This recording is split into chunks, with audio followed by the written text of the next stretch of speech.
મુકેશભાઈ, તમે કેટલા વર્ષોથી આ ટપક પદ્ધતિનો ખેતીમાં ઉપયોગ કરો છો? અમે લગભગ એમાં 17-18 વર્ષ થઈ ગયા. કયા કયા પાકમાં આ ટપક પદ્ધતિનો ઉપયોગ કરી શકાય છે? એ બધા પાકમાં જ ચાલે છે. એ સુરણમાં ચાલે છે, હળદરમાં ચાલે છે, ગિલોડીમાં ચાલે, પરવરમાં ચાલે, કંટોલામાં ચાલે, બધી જ પાકમાં ચાલે.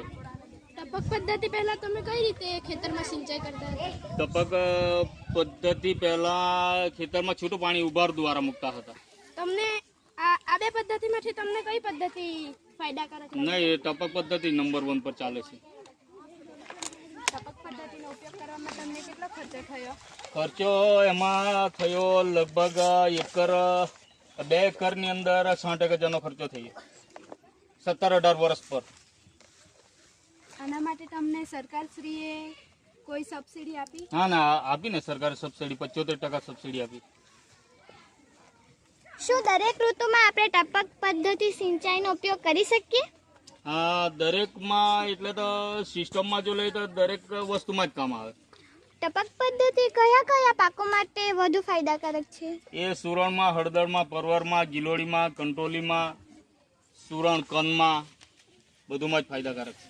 હાલમાં તમે કયા કયા પાકનું વાવેતર કરેલ છે? હાલમાં હળદર છે આપણી પાસે ને કંટોલી છે. 5 ખેતર હળદર છે, 2 ખેતર કંટોલી છે. કંટોલા જ પાક લેવાનો તમને શા માટે વિચાર આવ્યો? વિચાર એમાં થોડુંક આ પ્રોડક્ટમાં મહેનત કરીએ 2 પૈસા થોડા વધારે મળે છે. હાલમાં તમે કંટોલાનું વાવેતર કર્યું છે તે સિવાય બીજા કયા પાકો છે જે ચોમાસામાં થાય છે? ચોમાસામાં તો સુરણ થાય છે, હળદર થાય છે, કન થાય છે, બીજું પરવર કે કંટોલાથી માંડીને બધું જ ચોમાસામાં થાય છે. દૂધીથી માંડીને બધું જ. મુકેશભાઈ, આ પાક માટે તમે કુદરતી કે રાસાયણિક ખાતરનો ઉપયોગ કર્યો છે? અમે વધારે પ્રમાણમાં દેશી ખાતર, આપણે ગાય ભેંસોનું ખાતર વધારે પ્રમાણમાં નાખીએ છીએ. આ કંટોલાનો પાક તૈયાર થવામાં કેટલો સમય લાગે છે? એ 90 દિવસ લાગે છે બધા. કેટલા દિવસે તમે કંટોલાના પાકની નોંધણી કરો છો? એ 4 દિવસે. કેટલા મણ કંટોલા થાય છે? એ હમણાં હાલમાં લગભગ એમાંનો ની વીઘાની અંદર હાલમાં 60-70 કિલો વજન આવે છે 4-5 વીણીથી. કંટોલાના પાકનું વાવેતર કરવા માટે તમને કેટલો ખર્ચો થયો? ખર્ચો એમાં બેટા વીઘાની અંદર કમસે કમ 25-30 હજારનો ખર્ચો થઈ ગયો. લણણી કર્યા બાદ આ પાકને તમે માર્કેટમાં આપો છો કે છૂટક વેચો છો? નહીં, માર્કેટમાં આપીએ છીએ, છૂટક બી વેચીએ છીએ. છૂટકમાં થોડાક 2 પૈસા વધારે મળે છે.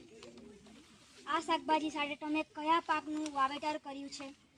એમાં હળદર ને કંટોલા મિક્સમાં છે. બંને પાકનો તૈયાર થવાનો સમય સરખો છે? હા, બંને પાકનો તૈયાર થવાનો સમય સરખો છે. હળદર ને કંટોલી સાથે રોપાણ આવ્યું ને સાથે નીકળી જશે દિવાળી પર. એ લગભગ મેની 10 તારીખે રોપાણ આવ્યું એટલે દિવાળી સુધી ચાલશે. 5 મહિના 5-6 મહિનામાં એ 2 પાક તૈયાર થઈ જાય. શું ખેતીની આવક ચાલે છે?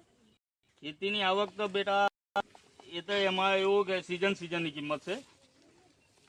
કોઈ બી સિઝન બધી અલગ આવે પાકની, એટલે સિઝનમાં ખેતીની મતલબ ખેડૂત પર આખું વર્ષ એક ધારા પૈસા નહીં આવે. પૈસા આવે પણ સિઝનમાં પૈસા આવે.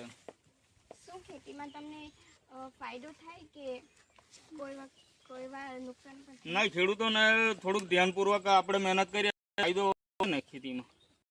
થોડુંક ધ્યાનથી થોડીક સિઝન સાચવી લે તો.